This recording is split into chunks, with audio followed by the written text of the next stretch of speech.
Ssaabawandiisi w'ekibiina kya National Unity Platform omukulu David Rubongoya enkya y'olunaku olwaleero avuddeyo okuddamu ekiwandiiko kya poliisi kye yabaweereza olunaku olw'ejjo oluvannyuma lw'okubalemesa okuba nti nno bagenda e Palisa mu country-wide tour eya NUP phase ey'okubiri. Jjukira nti nno ne phase eyasooka yennyini poliisi yateekawo okutataaganya era twalabyeko omukulu Fred Enanga gye buvuddeko ng'avaayo ategeeza nti NUP eri ku bbaani era tekkirizibwa kuba nti neetambula paka ng'emaze otuukiriza ebyo ebizzenga bigisabibwa. Wabula olunaku olw'ejjo ab'ekibiina kya NUP badde bakola attempt ey'okubiri okugezaako okulaba nti bagenda ku country wide tour yaabwe. Jjukira nti no ku lunaku olwokusatu baali balina okuba nti nno bagenda e Kamuli eyo baalemesebwa era baakomezebwa ku booda wakatikati wa Jjinja awamu ne Kamuli okkakana nga bakomyewo. Ku lunaku olwokuna baasalawo busazi kuba nti nno babaako ebimu ku ebyo bye bakwasaganya batereezeemu newankubadde baali balina okuba nti nno bagenda ku country wide tour e Bugweri. Eno nno twalaba nga Secretary General David Rubongoya awamu ne Leader of Opposition Joel Ssenyonyi bagenze ku kitebe kya poliisi enaggulu okuteekayo ebbaluwa era ng'eno yabadde letter of complaint nga beemulugunya ku ki ekyabaddewo. Eddoboozi oba akatambi ngenda kuba nkakuwaako maaso awo nga tulaba omukulu Joel Ssenyonyi alinako byali mu kunnyonnyola. Wabula ate olunaku olwaleero ssaabawandiisi w'ekibiina David Rubongoya mu kuddamu ebbaluwa ya poliisi eno eyafulumiziddwa olunaku olw'ejjo avuddeyo n'alaga okwemulugunya kwagamba nti ebintu ebimu biri mu kukolebwa mu bukyamu era waliwo okusosola kunene nnyo newankubadde mu bbaluwa ya poliisi eno poliisi gyo yagenze maaso ng'ebyegaana ng'egamba nti esinziira mu mateeka era buli kyekola kyonna kiri mu mateeka okugezaako okulaba nti bayimiriza ekibiina kya National Unity Platform bwe baba nga ate tebatuukiridde na mutindo gwe balina kuba nti nno batuukirira okusinziira ku mateeka poliisi ge yabawa. David Rubongoya avuddeyo n'ayogera ku bintu nga bisatu nga oba bina byavuddeyo okutegeeza nti oba oliawo ebyo ddala bye bituufu era baabituukiriza bulungi nnyo ate n'awandiika n'ebintu ebirala bibiri byagamba nti tebirina kuba nti nno byogerwa nako lwa nsonga okusinziira ku kibiina kya NUP okusinziira ku bintu ebirala bibadde bikolebwa mu ggwanga ate ab'ekibiina kya NUP bandibadde tebateekebwako kazito bwe batyo. Kakati oluvannyuma lw'abakulu bano okulemesebwa okuba nti nno bagenda e Kamuli nga bwe nkutegeezezzaako ku lunaku olwokusatu ate ku lunaku olwokuna Leader of Opposition Joel Ssenyonyi awamu ne ssaabawandiisi w'ekibiina kya NUP Rubongoya baasitukiramu nga bategeeza nti ku mulundi guno baali bagenze bo bennyini beeteereyo letter of complaint bafube okulaba nti obukulembeze bwa poliisi bufuna ebbaluwa eyo wabula tebaasobola kuyingira naye ate ne babaako ofiisa gwe bagiwa abeere ng'agituusaayo nga beemulugunya nti ekibiina oba gavumenti ya Mwami Museveni ng'eyitira mu poliisi bali mu kugezaako okuteeka kazito ku NUP kyokka ng'ate waliwo abantu abalala bangi nnyo abali mu kukola ebintu ebyenjawulo. Nga tunakuba nti nno tusoma mu bigambo ebyo omukulu Rubongoya byavuddeyo kuba nti nayogerako nja kusaba tusooke tugende mu katambi kaneeno ka Joel Ssenyonyi ak'olunaku olwokuna bwe babadde nga bali ku police station enaggulu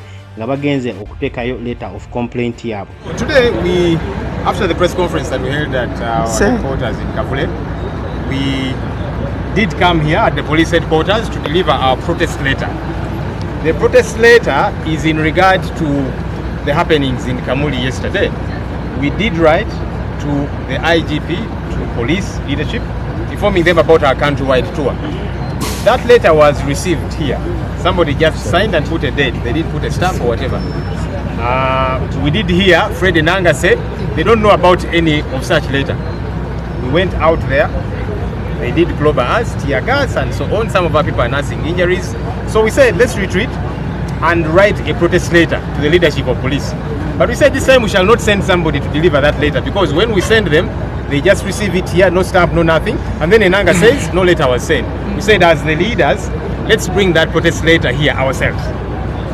Of course, you could see they were afraid of even letting us in because they know that many of the things that they do are wrong and illegal. That's why they have so much fear. Even letting us in is a problem. These ones here, Afande wa Mungu and others, are thinking, hey, I might be punished if I let these NUP leaders in. So he decided, because he's the head of security of the entire headquarters, as he has told us, he said, let him receive the letter. Our concern why we were trying to insist to go on the inside is because many times they say no letter was delivered, but he has written and signed, and Afande wa Mungu we know because he's the one who used to guard the former Vice President, Honorable Edward Sekandi. So we know him. Now that he has signed and received, we have told him make sure this letter is delivered. Once Abbas Byakagaba and his deputy report to office, which we hope soon, or whoever is in charge, because you cannot say just because these people were vetted, there is no leadership. How is the police force running? We've asked him to deliver that letter, our protest note, but also we are saying we are proceeding with our activities to Palisa tomorrow because we did notify the police force. So we are telling them if they have any issues, they should let us know. But in the meantime, we followed the law. And that's why we are proceeding to Palisa tomorrow. Tuesday,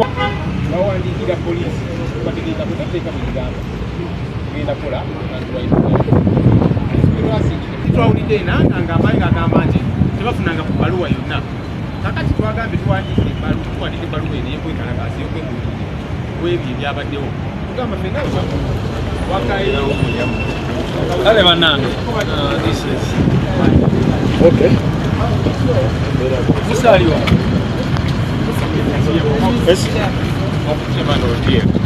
kati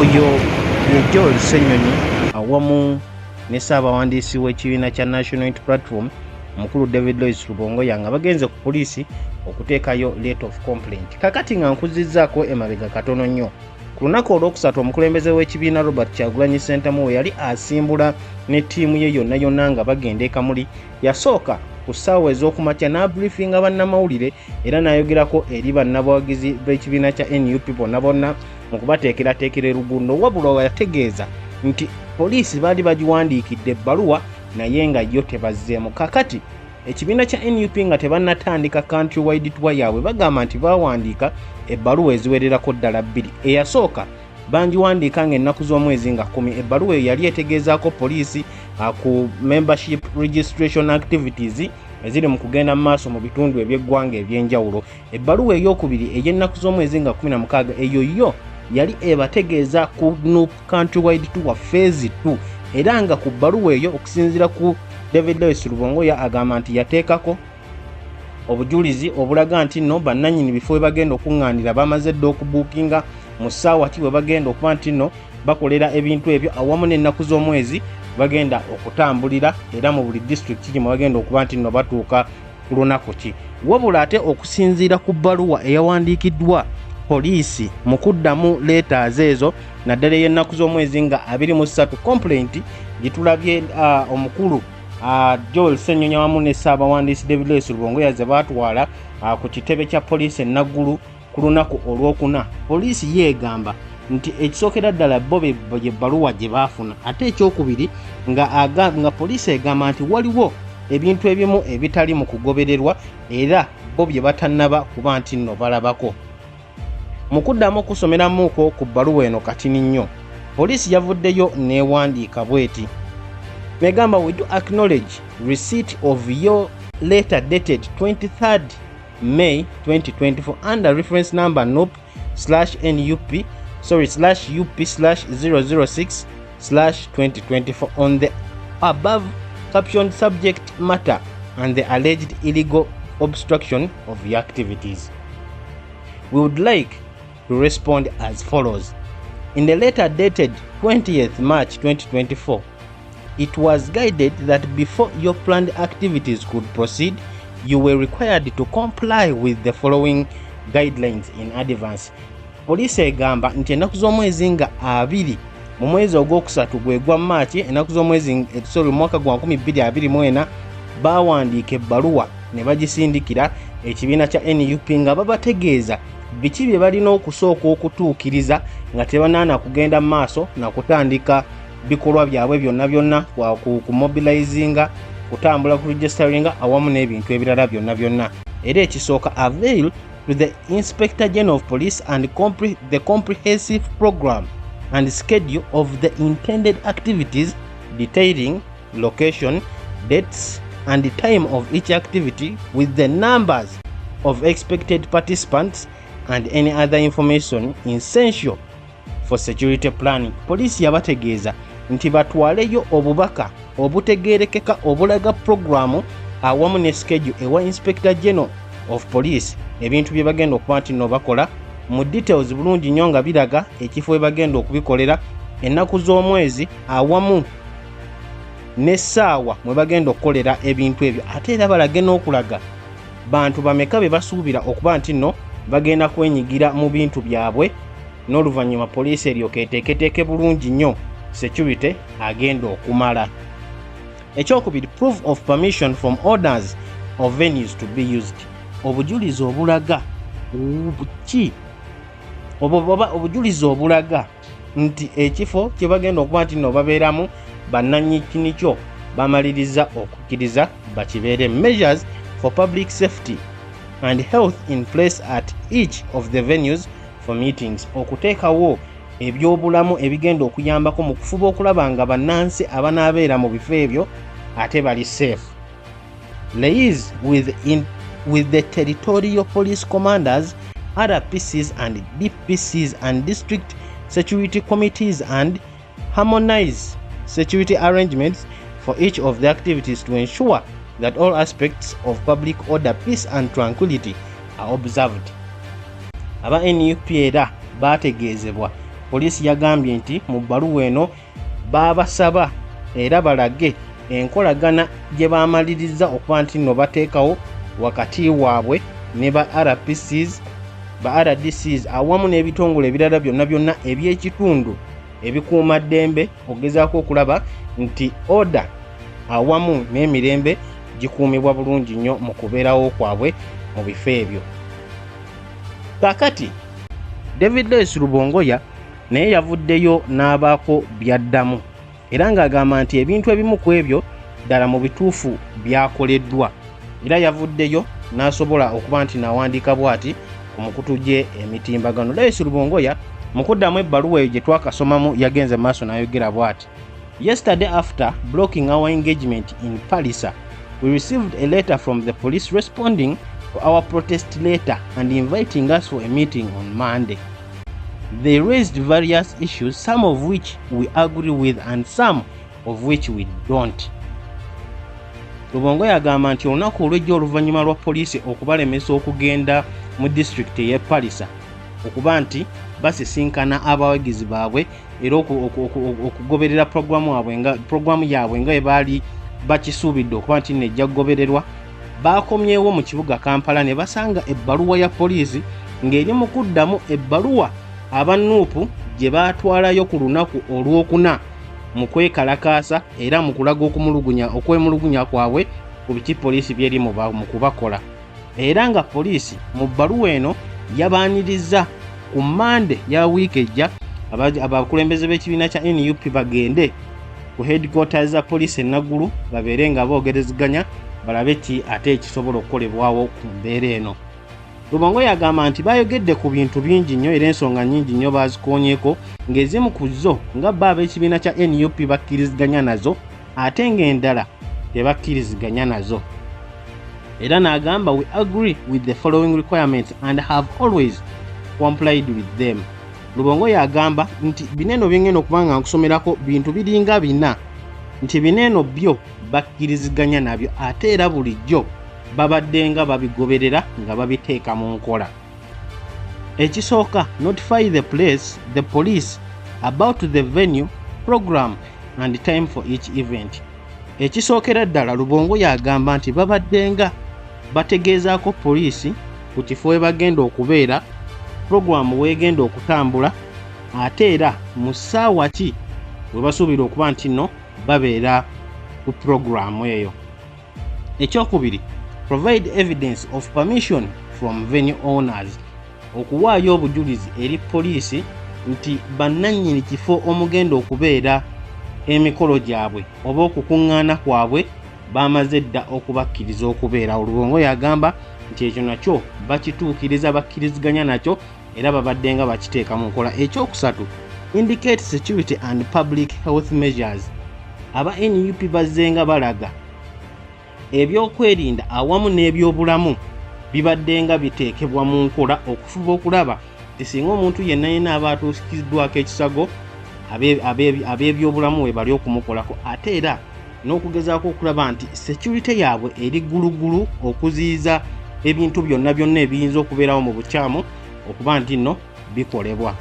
Ate ekisembayo ekyokuna, liaise with respective RPCs and DPCs, bateekewo enkolagana era babeere nga bakolera wamu n'abo ba RPCs abakulira ebitongole ebikuumaddembe mu bitundu ebyenjawulo bwe bajjanga bagenda okutambulira. Rubongoya agamba nti ebintu bino ebina babadde nga babituukiriza bulungi nnyo era nga babiteeka mu nkola buli mulundi gwonna gwe babadde bagezaako okutegeka event yonna nga bo ab'ekibiina kya NUP nga tweyongeddeyo.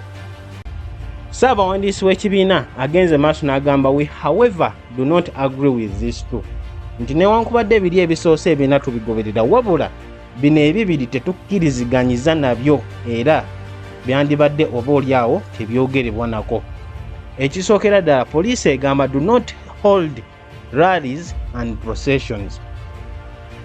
Okusinziira ku bbaluwa ya poliisi, bo bagamba nti okusinziira ku mateeka era okusinziira ku bo okufuna oba okubeera nga ekibiina kya NUP kiteekateeka enkuŋŋaana ennene gaggadde ez'abantu mu space etali enclosed tekikkirizibwa, era n'abantu okujjanga nga bagoberera emmotoka oba konvoyi y'abakulembeze ba kibiina kya NUP nga bakulembeddwamu Kyagulanyi, ekyo nakyo tekikkirizibwa. Mu kwongera okunnyonnyola, Rubongoya agambye only police kyeyagala only hold town hall meetings in enclosed venues, era poliisi yeegamba nti meeting z'aba NUP zonna zirina kubanga zikolebwa mu kifo nga kizimbiddwako.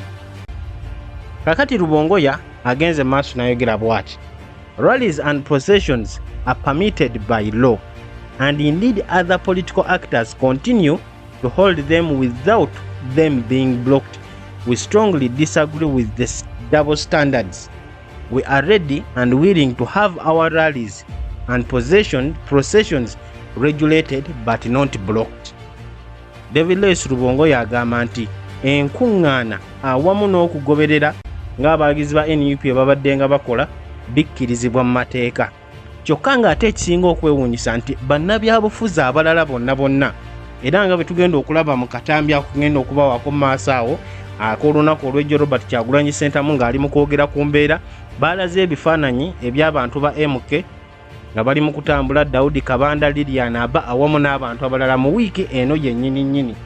Kyokka ate bo ab'ekibiina kya NUP bali mu kubalemesa era bali mu kubaziyiza okuba nti no bakola ekintu kyekimu. N'olw'ensonga eyo, Lewis Rubongoya agamba nti tebakkiriziganya n'embeera eyo ey'okuba nti nno abamu bakkirizibwa abalala tebakkirizibwa ng'embeera ey'okusosola, era n'agamba we are ready and willing to have our rallies and processions regulated but not blocked.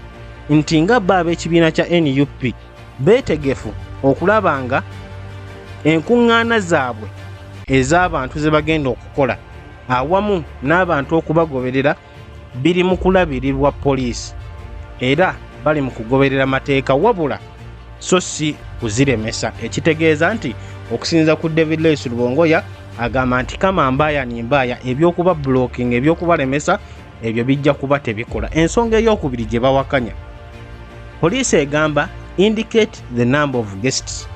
Okusinza ku bbaluwa, poliisi egamba nti aba NUP bateekewo ennamba y'abantu be basuubira okuba nti nno bagenda kubeegattako mu nkuŋŋaana zaabwe, mu rallies zaabwe era mu campaign zaabwe, mu mobilization activities zaabwe. Kakati no Lewis Rubongoya agamba it is unfathomable that they expect us to know how many people will come for each event because our events attract tens of thousands of people. Rubongoya agamba nti tekitegeerekeka era tekikola makulu nti poliisi esuubira abakulembeze ba NUP okumanya bantu bameka abanaasobola okujja mu bintu byabwe, kubanga ensonga eno tesobola kubeera bwetyo. olw'ensonga nti abantu bangi nnyo, enkumi n'enkumi z'abantu zigenda ku mikolo oba ku gatherings oba ku meetings nuupu zeba etegese. Kakati mu kusembayo Lois Rubongoya yawandiise ng'agamba, we hope that on Monday the police leadership, if they are genuine, will be able to make sense of these issues, so we proceed with our activities in harmony.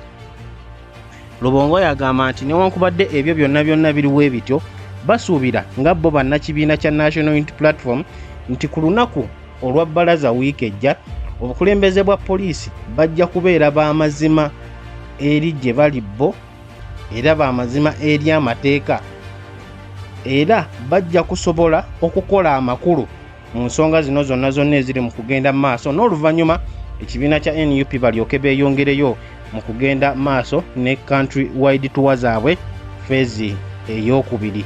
Kakati n'akatambi kemadde nkutegeezaako aka Robert Kyagulanyi Ssentamu, omukulembeze w'ekibiina kya NUP, nga bwe nkutegeezezaako nti olunaku olw'ejjo bannakibiina kya NUP balemeseddwa okuba nti nno bagenda mu district eya Palisa era nga bakomye kussezibwa ate ne bakomawo e Makerere Kavule ku headquarters zaabwe kugezaako okulaba nti boogera ku nsonga zino era okwongera okwemulugunya. Kakati no Robert Kyagulanyi Ssentamu yasobodde okuba nti nayogerako eri bannamawulire era ebigambo bino wammanga bye yagenze maaso okwogerako, era kasooke tubiwulirize n'oluvannyuma tulyoke tukomewo twongere obikubamu toki. As recent as yesterday, Mohozi's people were in the middle of Kampala carrying out a procession. That was yesterday. No police officer stopped them, no military stopped them, there was no tear gas or anything. Lilian Abe had a public rally, Kabanda had a public rally, and all other political actors are having their political rallies, and we are not stopping them. And these include even illegal ones, because an acting army officer is prohibited from engaging in partisan politics. But that is not our business, that is the illegality that we're used to. What we don't understand, what we don't agree with are the double standards. They are stopping us from having public rallies and processions. Other actors are having public rallies and processions. They, in this letter, asked us to have our activities in town halls, in enclosed halls. And as you can see, other people are having their activities in open air. So we are disturbed with the double standards of the police. They claim that other entities are law-abiding citizens, and that's why they're not stopping them. That they're following the directives, but we wonder which directives they are following that we are not following. They also ridiculously asked us to tell them the numbers of the people that we are expecting. Now, we don't know how to tell the numbers that we expect because we know we have so many supporters, and it does not break the law to address our many supporters, especially when we have made it clear to them. This is our call. We are not contending the regulations. We are contending the double standards. We are contending the banning of our activities, and yet we are a legal entity. We are a registered political party. We've been asked to meet them on Monday to discuss. So we've started a meeting with my fellow leaders, and we've agreed that on Monday a group of our leaders will go to the police headquarters and engage the police and tell them the truth that we are telling you now, that they are operating on double standards. They are reduced to playing politics, and that is embarrassing them. They are spoiling the name of the police force, and the double standards should stop. So we were meant to proceed tomorrow to Tororo, and then on Monday we were meant to go to Mityana. We are not going to go to Tororo tomorrow, and on Monday we are not going to go to Mityana, so that our team of leaders can engage the police, and on Tuesday we shall proceed and head to Mukono. Oyo mukulembeze w'ekibiina kya National Unity Platform Robert Kyagulanyi Ssentamu olunaku olw'ejjo ng'asinziirira yabadde asinziirira e Makerere Kavule okwemulugunya. Kakati ebimu ku ebyo byatayogeddeeko oba byatayogeddeeko wabula bye tumanyiko byenna ffenna, Dr. Kizza Besigye munnabyabufuzi era ali ku ludda oluvuganya gavumenti.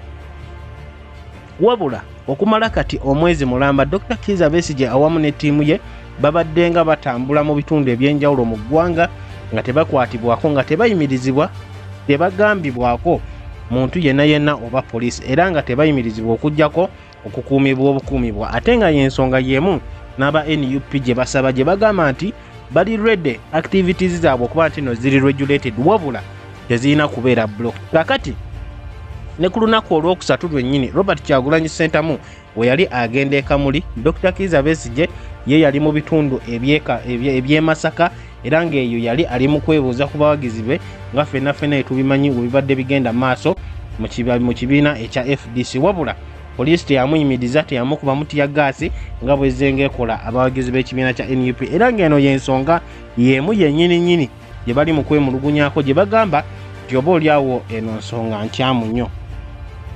Ngenda kuba nkumaano sijja kuba nti nonziramu ebigambo by'omukulembeze Robert Kyagulanyi Ssentamu wabula nga Ssaabawandiisi w'ekibiina David Lewis Rubongoya naye yeemulugunyiza era agamba nti ensonga ezimu poliisi zeeri mu kwogerako bakkiriziganya nazo era bazzenga baziteeka mu nkola ensonga zibadde nga nnya ate ensonga endala zo tebakkiriziganya nazo era balowooza nti ekibiina kyabwe kya NUP kiri mu kuteekebwako akazito mu ngeri etali ya bwenkanya. Kankuwagaliza olunaku olulungi genda maaso n'okuba nti no subscribinga naddala gwe yakatwegattako likinga genda mu comment section obeere ng'otuwa ebirowoozo byo ekisookera ddala ku mukutu gonna awamu n'empeereza yaffe ku Point Media UG tubeere nga tutambulira wamu tugezeeko kuweereza mu ngeri gyojjo okwongera okutegeeramu ensonga zino ate era ng'ogenda mu comment section tubuulire ki ky'olowooza ku miramwa egy'enjawulo ku mikutu gyaffe era bwe tugezaako okugikuweereza wabula teweerabira kuteekako notification bell ng'omaliriza okusubscribinga lwansonga kijja kutegeezesa bino tutaddeyo video ki gye tukozeeko ani ayogedde ate n'oluvannyuma obeere ng'oli up to date ku bigenda maaso. Katundire tulabe ki ensonga za NUP we zigenda okugenda maaso wabula ng'era etuwulidde omukulembeze w'ekibiina kya NUP bo bagamba nti kama mbaaya ni mbaaya ku lunaku olwokubiri wiiki ejja bagenda e Mukono nga programu yaabwe wegamba jjukira nti no bakafiirwa ennaku ndowooza nga 3 kubanga ku lwokusatu baali balina okugenda e Kamuli ne balemesebwa ku lwokuna baali balina okugenda e Bugweri eyo tebaatawaalira ddala basigala ku kitebe e Makerere Kavule okukola kuzimu ku nsonga ze balowooza nti no poliisi eri mu bayisaamu bubi ate ku lwokutaano olunaku olw'ejjo babadde balina okugenda e Palisa era poliisi yabalemesezza. Mubeere bulungi ensonga bwe zetambula nga sinayirabira nja kutumirako Mama Kevin nga weewale nnyo okuba nti nookyekuumira ku mukutu ogwa Point Media UG.